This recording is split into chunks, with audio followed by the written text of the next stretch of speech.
قل هذه سبيلي أدعو إلى الله على بصيرة أنا ومن اتبعني وسبحان الله وما أنا من المشركين. بسم الله الرحمن الرحيم. السلام عليكم ورحمة الله وبركاته. Alhamdulillahi Rabbil Alamin. Nahmaduhu wa nasta'inuhu wa nastaghfiruh wa na'udhu billahi min syururi anfusina wa sayyiati a'malina. May yahdihillahu fala mudilla lahu wa may yudlilhu fala hadiya lahu. Asyhadu an la ilaha illallah wahdahu rabbi la syarika lahu wa asyhadu anna muhammadan abduhu wa rasuluhu safiyuhu min khalqihi wa khaliluh. Ibadallah, usikum wa iyaya bitaqwallah faqad fazal muttaqun haitsu yaqulu rabbuna jalla sya'nuhu fi muhkami tanzilihi ya ayyuhalladzina amanu ittaqullaha haqqa tuqatih wa la tamutunna illa wa antum muslimun. Kaum muslimin dan muslimat sidang jemaah salat subuh yang diberkati oleh Allah Subhanahu wa taala. Pujian dan syukur tiada hentinya kita panjatkan kehadiran Allah atas segala taufik, petunjuk, hidayah, istita'ah, kemampuan, kesehatan, kesempatan Allah berikan sehingga di pagi subuh yang penuh keberkahan ini kita bisa mengkaji kembali ayat-ayat dan hadis-hadis baginda Rasul Muhammad sallallahu alaihi wasallam, terutama yang berkait dengan perihal akidah dan tauhid kita kepada Allah Subhanahu wa taala. Karena ini adalah dasar dari segalanya. Syarat diterima semuanya. Lurusnya akidah dan lurusnya tauhid kita kepada Allah Subhanahu wa taala. Salawat dan salam jamaah kaum muslimin kita doakan kepada Allah agar senantiasa mencurahkannya ke habibina baginda Rasul Muhammad sallallahu alaihi wasallam atas segala petunjuk yang sudah beliau berikan, segala nasihat, segala mau'izah yang diberikan oleh baginda Rasul sallallahu alaihi wasallam, sehingga kita mampu menegakkan faridah Allah sembari menunggu terbitnya syuruk, berdiam diri di rumah Allah, zikrullah wa mawalah, mempelajari ilmunya Allah. Walaysa kal ilmil qattu, tidak ada satupun yang seperti ilmu, tidak ada satupun yang seberuntung ilmu. Kalau kata Imam Ahmad, in khalusat an-niyah, kalau niatnya itu lurus, maka tidak ada satupun yang bisa menandingi ilmu. Jamaah kaum muslimin, kita masih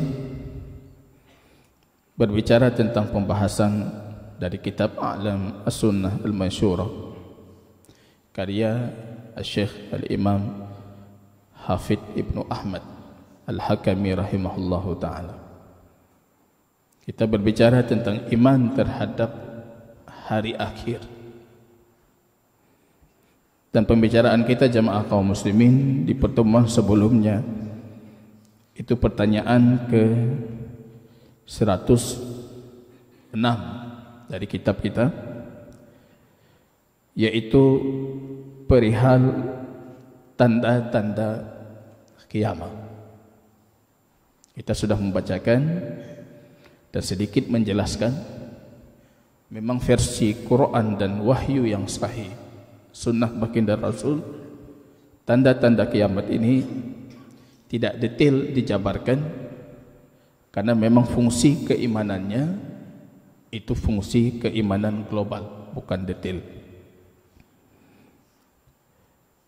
Kadangkala baginda Rasul alaihi salatu wassalam ketika ditanyakan tentang al-qiyamah,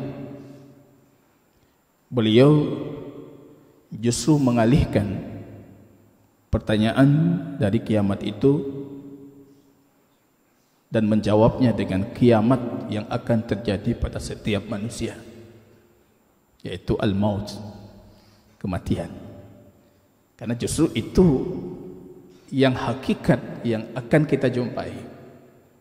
Kalau kita berbicara tentang tanda hari kiamat besar, bahkan banyak dari kita mungkin tidak akan mendapatinya.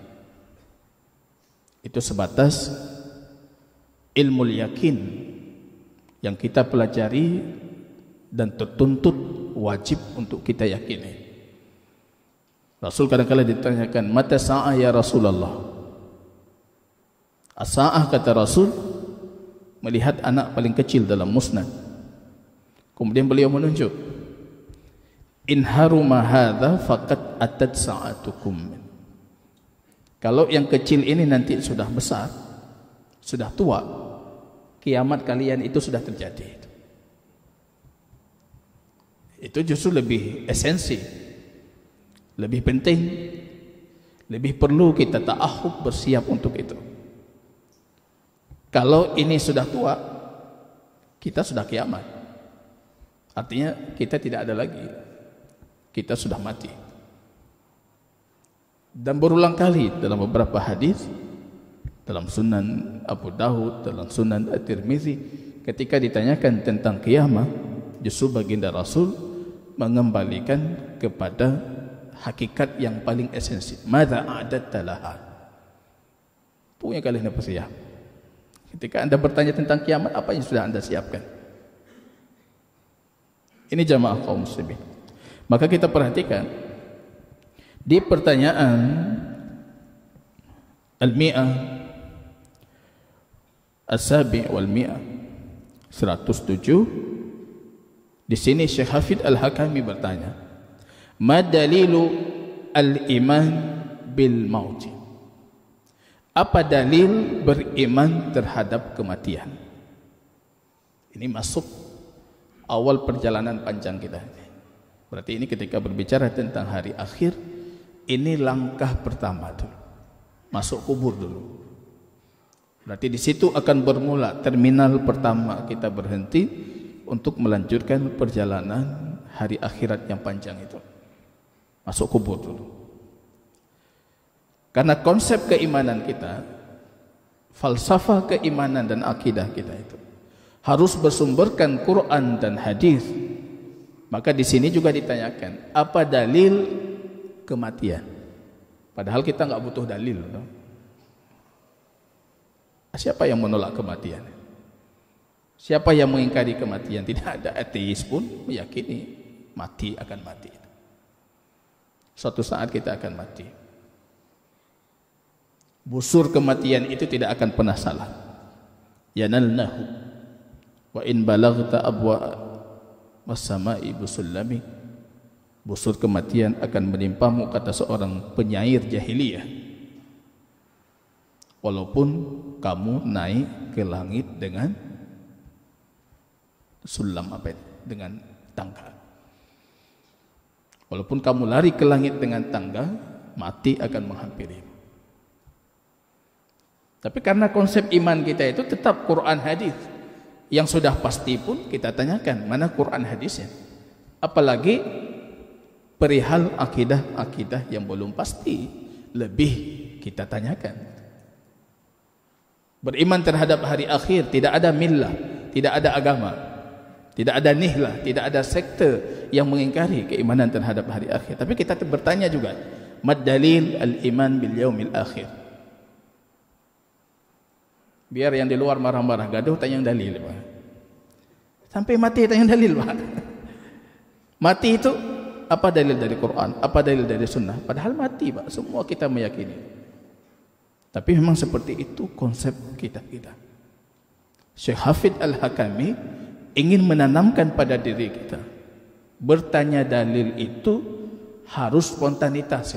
Siapa yang berbicara tentang akidah, pertanyaan spontan muncul dari mulut kita, apa? Itu dalilnya apa? Dajjal seperti ini, seperti itu. Itu dalilnya mana? Kiamat terjadi 2000 sekian. Dalilnya apa? Dalilnya mana? Karena ini perihal perkara gaib, perihal akidah. Walaupun semua sepakat kita akan mati, tapi seolah-olah dalil ini untuk menabrak syahwat kita, yang selalu mengatakan, mengiming-imingi diri kita, mantang panjang, trip dah mantang. Itu Tuhan kalau meninggal, nafsu kita mengatakan seperti itu. Padahal Rasul mengatakan wal mautu haqqun. Mati itu pasti. Wal mautu haqqun. Mati itu pasti. Tapi kita tetap bertanya, itu apa dalil? Mati semua orang tahu itu, mati seperti apa. Kalau Anda buka di Google itu pengertian mati, pengertian kematian, itu yang ada kita bingung aja. Oh, rupanya beragam versi definisi mati itu apa itu. Bahkan ada mati standar WHO lagi. Pengertian kematian menurut WHO. Enggak perlu itu, enggak perlu. Seperti kata Syekh Ibnu Utsaimin, ketika kita baca buku falsafah, mereka menjelaskan tentang definisi tidur. Sudah kita baca definisi tidur, takut kita, enggak berani tidur. Hilang akal, hilang ruh, hilang macam-macam. Bisa muncul dengan sensori, stimulus, melepui begitu. Padahal kita, air itu Anda pahami betul-betul tanpa Anda tahu pengertiannya. Kalau saya tanya apa pengertian air, banyak dari kita enggak tahu pengertian air. Tapi Anda tahu apa itu air. Begitu juga dengan kematian. Itu akan datang. Ketika kita mengatakan saya beriman terhadap kematian, dan itu bagian daripada keimanan kita terhadap hari akhir. Beriman terhadap kematian dan apa setelah kematian. Itu perbedaan kita, beriman terhadap hari akhir, beriman terhadap kematian, dan apa setelah kematian. Saya beriman terhadap kematian. Artinya apa? Anda mengimani kalau mati itu pasti. Rasul mengatakan aksiru, perbanyak mengingat pemutus kenikmatan, hadimi al-ladzat. Harus memperbanyak. Dan memperbanyak mengingat mati itu sunnah, berpahala. Ijma' para ulama, sepakat madhab 4, mengingat mati itu sunnah, artinya berpahala. Harus sering ingat mati. Sebelum salat ingat mati, salatnya bagus. Datang Badui kepada baginda Rasul dalam Sunan Abu Dawud, dalam Musnad. Duduk baginda Rasul dengan para sahabatnya, termasuk Abu Ayyub An-Najjari. Tiba-tiba dia datang, ya Rasulullah, idzni, kasih aku nasihat, wa aujiz, baik panjang-panjang, kasih aku nasihat, jangan panjang. Kadang-kadang saya baca hadis ini, saya teringat, kalau Rasul hidup, saya mau bicara panjang-panjang itu. Kena tak pegah apa panjang-panjang. Apa beda kita dengan si Badui ini? Dia bertanya dan dia tahu konsekuensi pertanyaannya, harus mengamalkan. Kalau kita enggak, kita bertanya dan tujuan kita bertanya untuk mengumpulkan informasi. Maka kita mau berlama-lama dengan Rasul. Mungkin kalau Rasul hidup, Rasul lepu panjang belum nasihat. Kita enggak tahu konsekuensi dari itu apa? Amal. Badui ini tahu dia. Kalau sudah bertanya, berarti harus kita amalkan. Maka dia mengatakan wa aujiz. Singkat. Apa kata Rasul? Fa in shallaita fasalli salatan muwaddih. Kalau kamu salat seperti orang yang akan dijemput kematian. Salat perpisahan. Coba kalau kita salat tadi, salat perpisahan, persiapannya mungkin lama kita. Mempersiapkan baju dari tadi malam kita sudah siapkan itu. Baju terbaik kita. Niat terbaik kita, amal terbaik kita. Kita barengi dengan banyak sunnah-sunnah. Karena kita tahu setelah mati ini, setelah salat ini mati. Salat muwaddih. Maka Rasul menasihati dia, jadikan salatmu itu salat terakhirmu. Jangan pernah berfikir nanti ada zuhur yang bisa aku perbaiki lagi. Yang kurang nanti zuhur aku perbaiki. Enggak ada, ini salat terakhir. Aksiru min dzikri hadhimil arzad. Yang paling lelah itu mengejar dunia, kata para ulama. Sekencang apapun Anda berlari, sekuat tenaga pun Anda berlari, finishnya sama, ujungnya sama, mati. Bukan yang lari kencang enggak mati, enggak. Seringnya yang makin lari kencang makin cepat mati. Sekencang apapun Anda berlari, sepelan apapun, ada yang berlari mencari dunia itu seperti kura-kura, pelan saja. Dia mati juga. Yang kencang mati juga.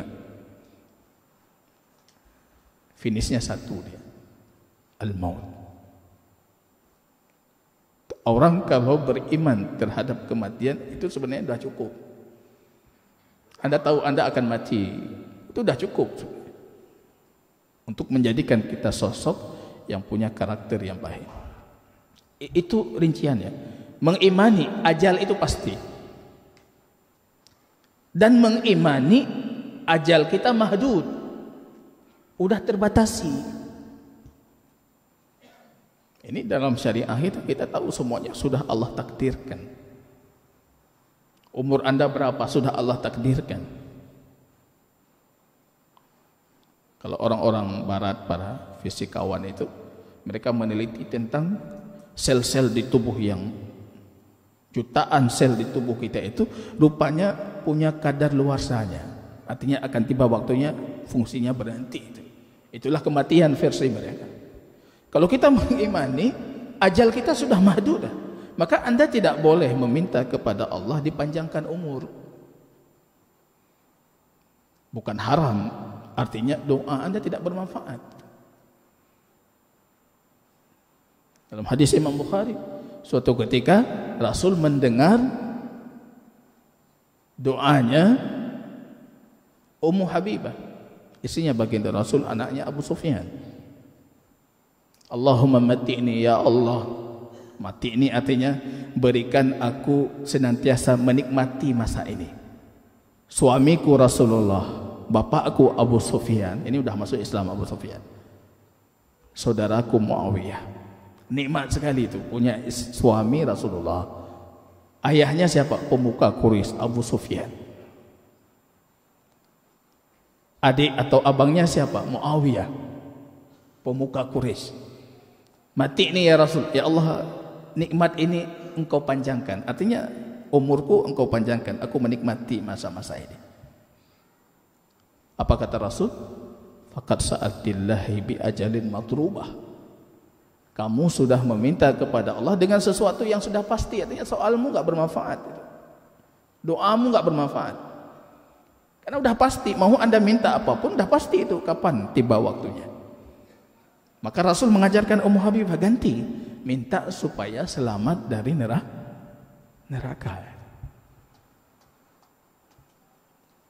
Kita bisa bertanya balik, selamat dari neraka, masuk surga atau itu kan udah pasti juga. Jadi apa bedanya? Siapa yang bisa jawab? Selamat dari neraka udah pasti juga. Justru sebelum Allah menciptakan Adam, Allah keluarkan itu misak. Min dzurriyyati Adam, benih-benih kita udah dikeluarkan semuanya itu. Kemudian Allah bagi. Hadza lin-nari wa ila an-nari yadkhulun wa hadza lil-jannati wa ila al-jannati yadkhulun. Ini benih-benih ini disiapkan untuk surga. Dia akan masuk surga. ini disiapkan untuk neraka. Kan sudah pasti juga. Jadi kenapa kalau minta selamat dari neraka itu boleh berdoa, sedangkan minta panjang umur nggak boleh? Padahal dua-duanya sudah pasti itu. Siapa jawab ini?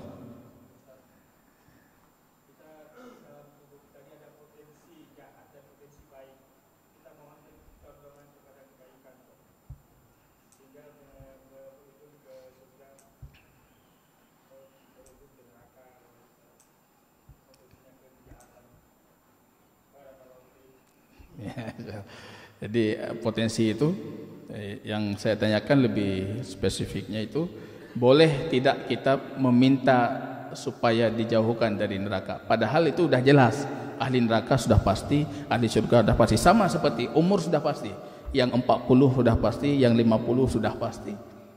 Tapi kenapa ini Rasul larang, yang ini Rasul suruh? Padahal dua-duanya kepastian.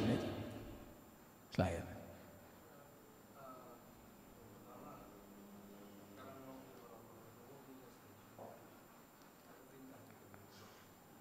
perintah berdoa.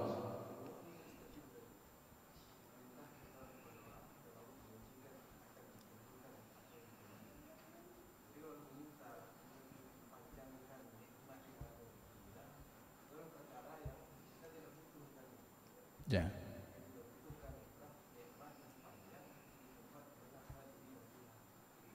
Ya, Masya Allah. Ini sebenarnya jawabannya. Saya tadi sebelum dijawab mau saya katakan, nyojit na jawabnya baik nak jali kajian. Cuma nak jadi bukan. Nejalo. Bedanya apa? Yang satu disuruh, yang satu enggak disuruh, itu aja. Selamat dari neraka itu disuruh kita berdoa dengan itu. Saya enggak penting apapun esensinya, yang penting disuruh untuk berdoa, saya berdoa. Yang satu Rasul katakan enggak bermanfaat berdoa, ya saya tidak berdoa. Itu faktor disuruhnya. Ada perintah. Jazakallahu khair. Ada perintah. Dan tadi bisa kita kaitkan dengan jawaban sebelumnya. Dan kita tidak tahu tentang takdir kita. Itu ilmu Allah mafqud, ilmu yang hilang dari kita. Yang hadir di depan kita itu ilmu mawjud, ilmu yang ada. Itu ilmu apa? Ilmu syariah.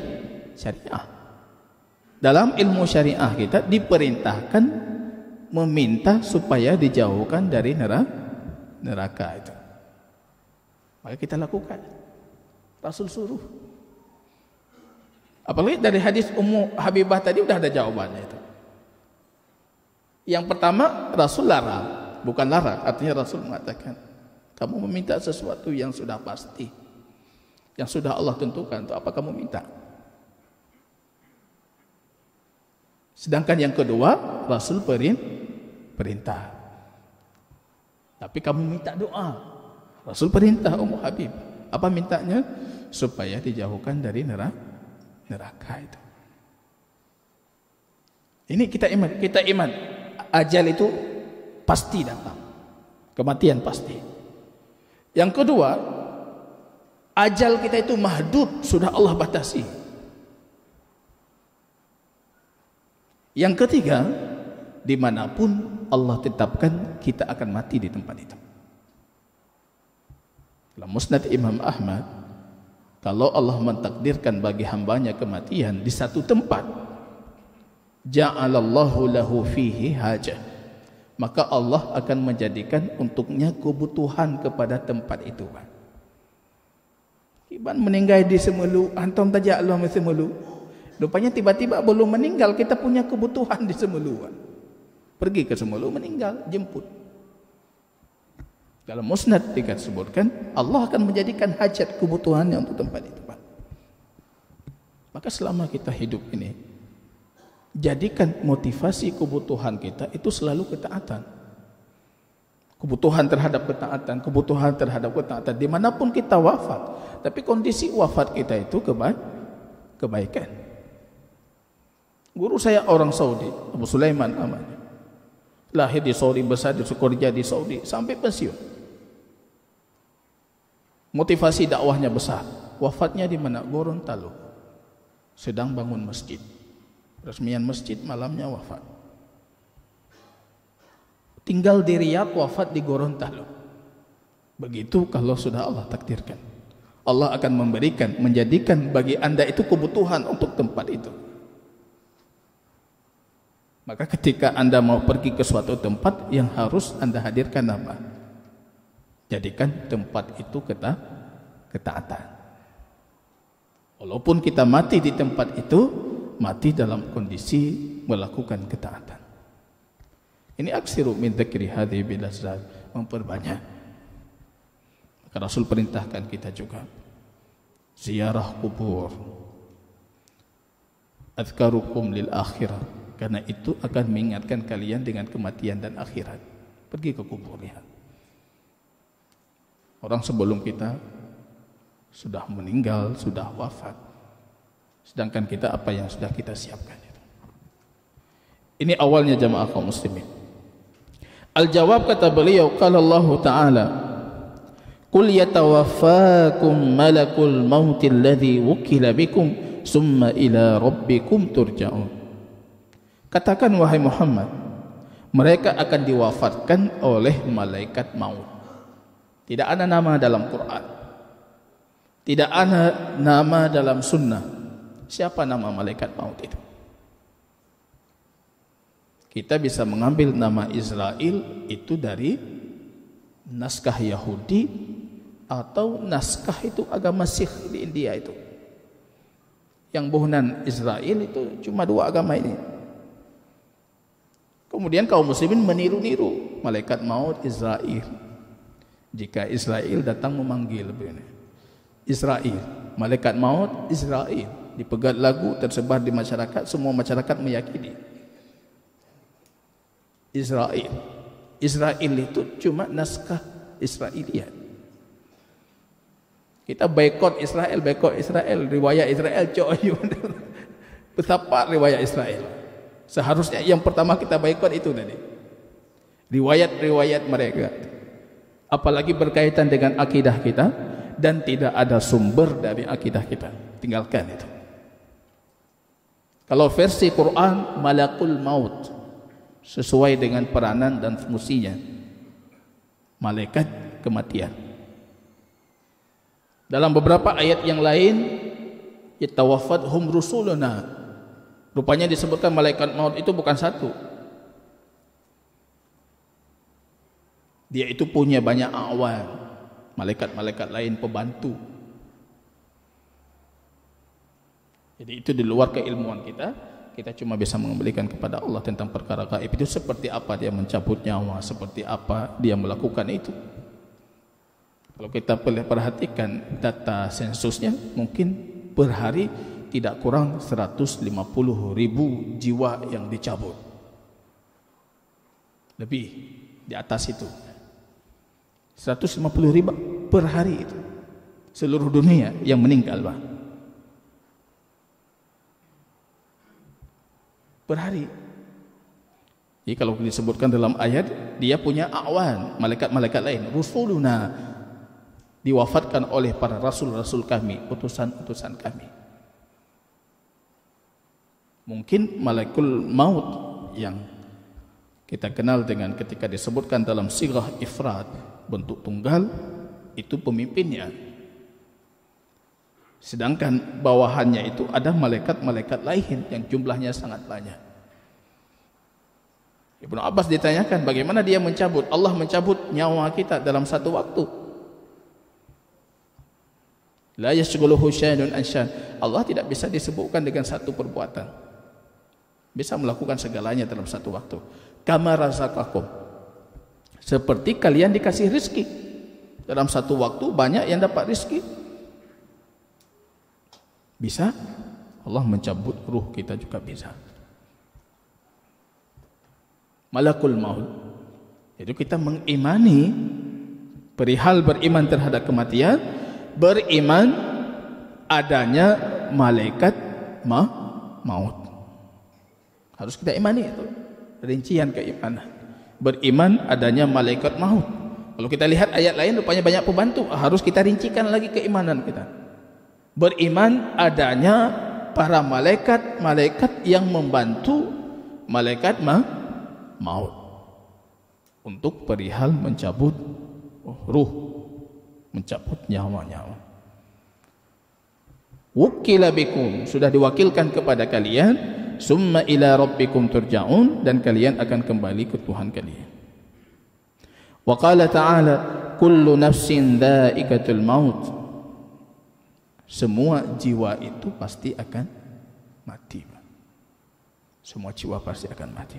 Wa innama tuwaffawna ujurakum yaumal qiyamah, kalian akan disempurnakan hisab kalian besok di hari kiamat.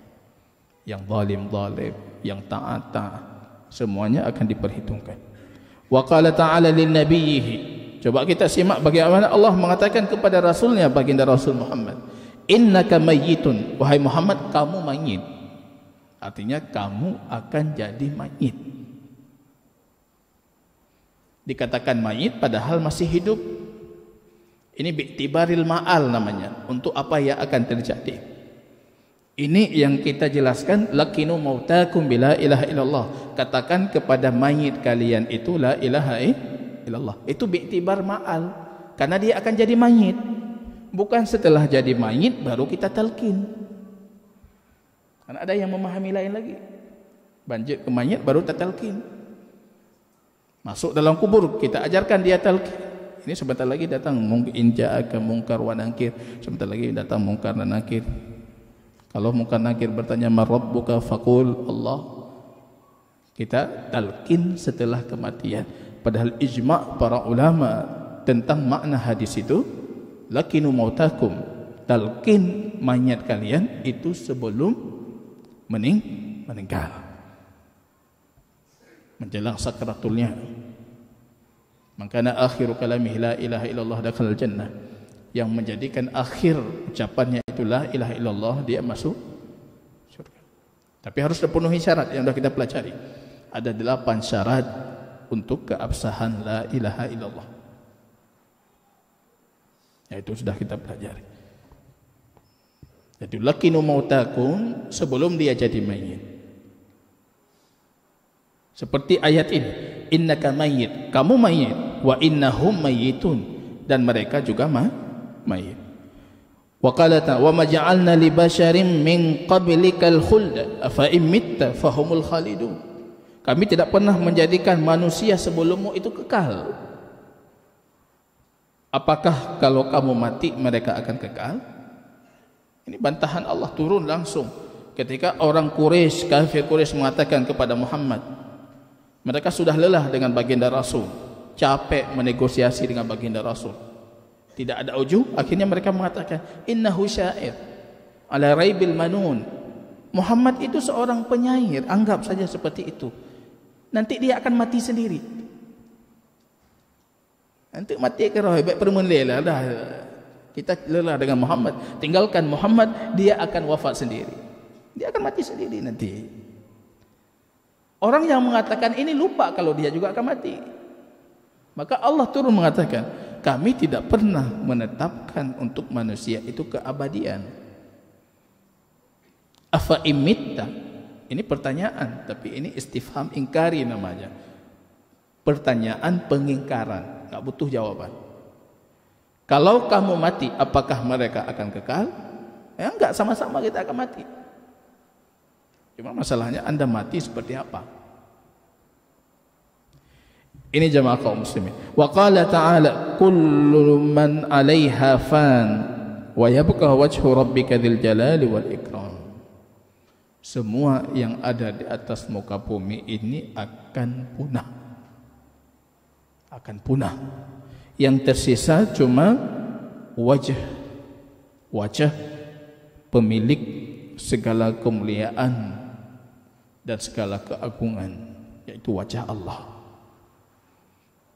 Kadang-kala wajah ini dalam penggunaan wahyu dimaksud dengan zat. Yang tersisa suatu saat cuma zatnya Allah. Bahkan yang meniup trompet itu pun Israfil, dia juga akan punah. Akan punah. Yang tersisa apa? Yang tersisa cuma zatnya Allah. Orang luar mengatakan, kalian juga mentakwil ini, wajah Allah kalian takwil dengan zat. Tidak ada masalah. Selama Anda tetap meyakini Allah memiliki wajah. Yang tidak boleh Anda takwil kemudian makna hakikatnya itu Anda nafikan. Misalnya ada orang mengatakan, Ustaz, tangan Allah itu kekuasaan, enggak ada masalah. Tapi Anda enggak meyakini tidak? Allah memiliki tangan, meyakini, berarti betul. Tapi kalau Anda mentakwilkan tangan itu dengan kekuasaan, kemudian tangan yang hakikat itu Anda nafikan, itu baru masalah. Jadi wajah Allah itu punya dua penafsiran para ulama. Kalau Imam Mujahid menafsirkan, wajah Allah itu yang tersisa cuma apa yang mencari wajah Allah. Amal-amal kebaikan, amal-amal ketaatan yang dicarikan wajah Allah, itu yang akan abadi. Lain tidak ada abadi. Ada juga yang menafsirkan, atau penafsiran mayoritas para ulama, wajah Allah itu zatnya Allah. Yang lucunya kadang-kadang orang itu masuk mengatakan itu. Coba lihat Wahabi melarang kita takwil, rupanya mereka takwil juga. Wajah ditakwil dengan zat. Enggak ada masalah wajah Anda takwil dengan zat. Dan kita sering menggunakan dalam bahasa kita itu. Saya mencari wajah Allah, artinya mencari apa? Keridhaan Allah, mencari kerelaan Allah, mencari kecintaan Allah. Yang penting Anda meyakini Allah memang memiliki sifat wajah secara hakikat. Penggunaan majazi ini muncul karena ada penggunaan hakiki. Ketika kita mengatakan pencuri itu tangan panjang, itu kan penggunaan majaz. Karena memang pencuri punya tangan. Kalau pencuri nggak punya tangan, nggak mungkin kita mengatakan pencuri tangan panjang itu. Itu yang harus kita pahami.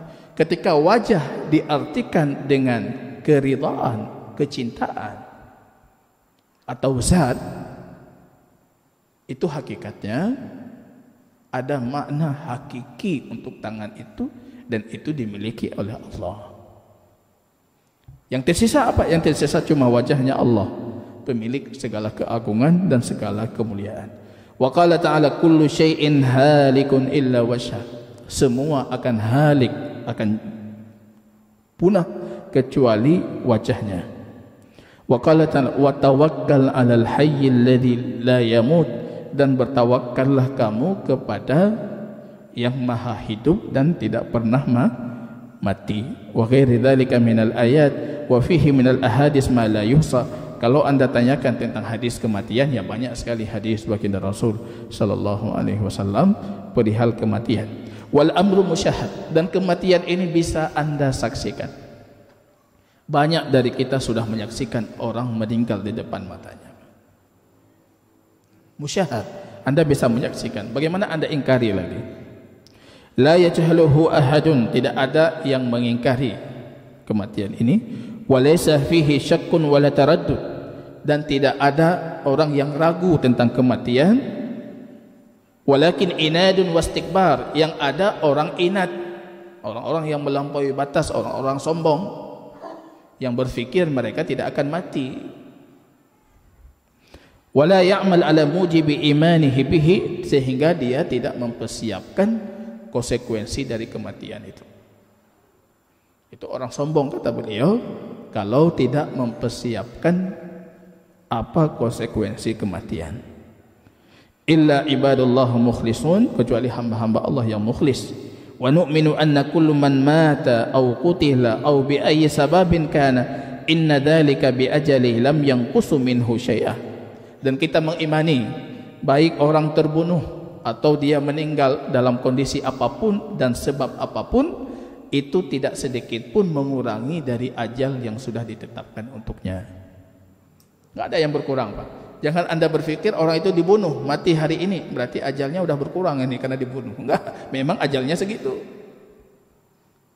Karena memang itu sudah Allah tentukan. kullun yajri li ajalin musamma, semua berjalan sesuai dengan ajal-ajal yang sudah ditetapkan. Fa idza jaa ajaluhum la yastakhiruna sa'atan wa la yastaqdimun, kalau datang ajal mereka, mereka tidak bisa memajukan ataupun mengundurkan sedikit pun. Enggak bisa kita. Kalau bisa dalam Quran disebutkan Rabbi laula akhartani ila ajalin qarib fa asaddaka. Kalau bisa ajal itu kita mundurkan sedikit, maka semua jiwa itu akan meminta untuk dipanjangkan sedikit supaya dia bisa bersedekah. Rupanya ketika datang sakratul maut itu, amal saleh yang paling kita sadari paling penting itu adalah sedekah. Maka dalam Quran disebutkan, Rabbi laula akhartani ila ajalin qarib. Ya Allah, berikan aku sedikit tempo dari ajalku, tambah sedikit. Fa asaddaqah, aku akan bersedekah. Karena ulama mengatakan ketika datang sakratul maut, amalan yang paling nampak pada jiwa mukmin itu, pada jiwa orang mati itu sedekah. Sedekah yang pondoh je sedekah je.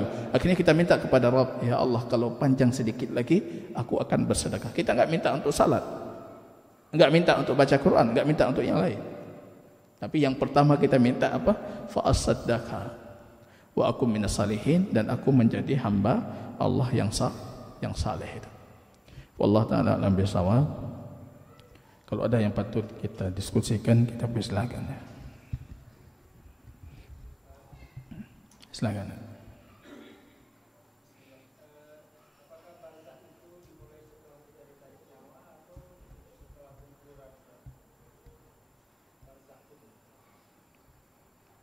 Maksudnya apa itu? Alam barzakh.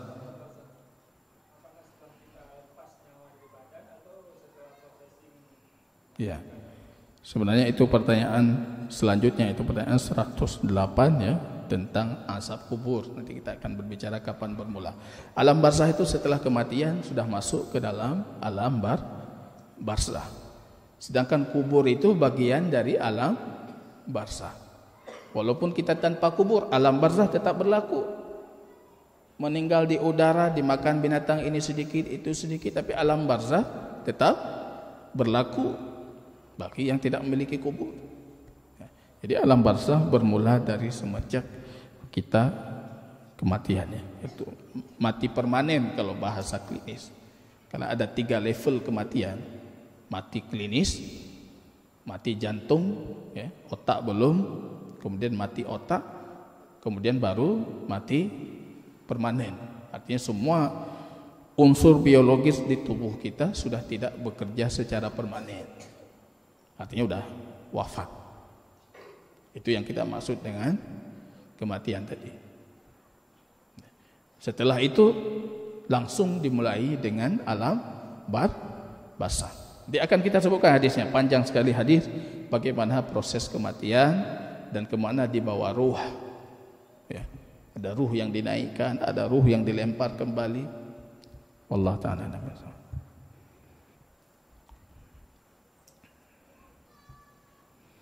Kalau tidak ada kita cukupkan. Barakallahu fikum. Subhanakallahumma wa bihamdika. Silakan.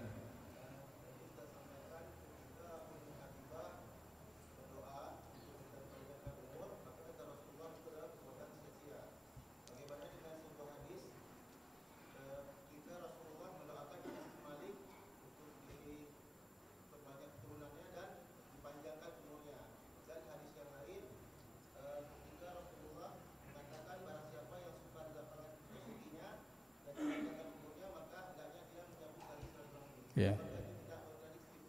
Ya, sebenarnya kalau kita berbicara tentang hadis-hadis yang punya zahir makna meminta dipanjangkan umur, para ulama punya 2 penafsiran setidaknya. Penafsiran yang paling kuat, yang pertama itu diminta keberkatan umur. Ketika diminta ini keberkahan umur, kepanjang umur itu maksudnya apa? Diberkati umurnya. Artinya umurnya akan diisi dengan ketaatan. Penafsiran kedua juga lebih dekat.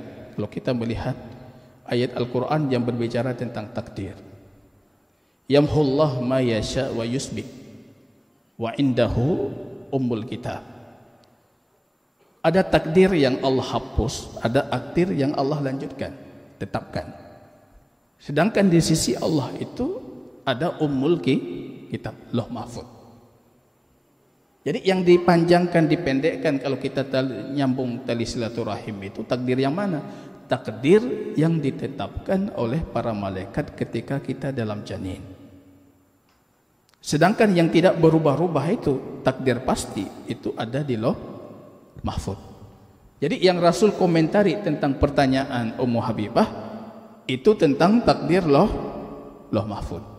Kalau Anda tambung silaturahim ditambah umur Anda, di takdir yang mana? Di takdir yang ditulis oleh para malaikat muwakkal bil janin. Ada satu ataupun ada banyak malaikat yang memang Allah khususkan untuk menetapkan takdir dalam janin. Misalnya umur Anda ditulis 40 tahun, Anda melakukan kebaikan, Anda bersilaturahim, umur Anda ditambah jadi 41 tahun. Hakikat yang ada di Lauh Mahfuz, umur Anda itu 41. Wa indahu ummul kitab, dan Allah memiliki ummul kitab, induk semua buku. Di situ tercatat segalanya, itu Lauh Mahfuz. Ya, ini yang cara para ulama menggabungkan atau menjamak beberapa hadis yang kelihatan sepertinya kontradiksi. Kalau Anda bertanya tadi, kenapa Rasul mengatakan kepada Ummu Habibah? Itu ketetapan yang sudah pasti, karena maksud Rasul itu yang di Lauh Mahfuz itu sudah pasti, nggak berubah. Maka kita tidak diperintahkan untuk meminta atau berdoa dipanjangkan umur untuk ketetapan yang sudah pasti. Itu cara para ulama menggabungkan, dan itu cara yang paling secara dalil paling kuat dibandingkan kita mengatakan ajal yang ditetapkan oleh malaikat itu pun tidak berubah-ubah. Nanti itu bermasalah dengan hadis-hadis yang lain. Bagaimana cara kita menjamak hadis ini? Ya, wallahu taala alam bisawab. Berarti maksudnya kalau bukan itu keberkahan, maka maksudnya itu ajal yang ditetapkan ketika malaikat muwakkal bil janin. Umur bayi itu berapa? 4 bulan.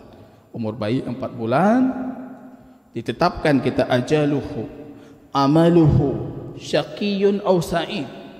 Amalnya dia akan menjadi orang masuk syurga ataupun dia akan menjadi orang yang celaka. Itu malaikat muwakkal bil janin sudah menetapkan.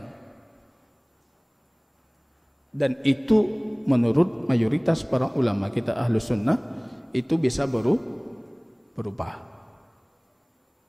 Itu bisa berubah. Artinya bisa ditambah, bisa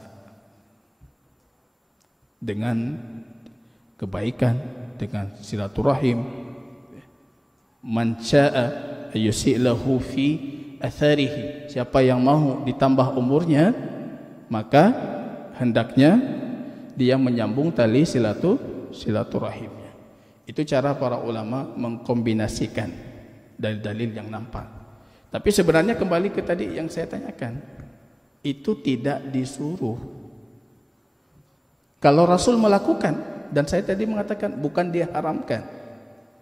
Bukan diharamkan. Jangan dipahami ini tidak disuruh berarti haram, enggak masalah.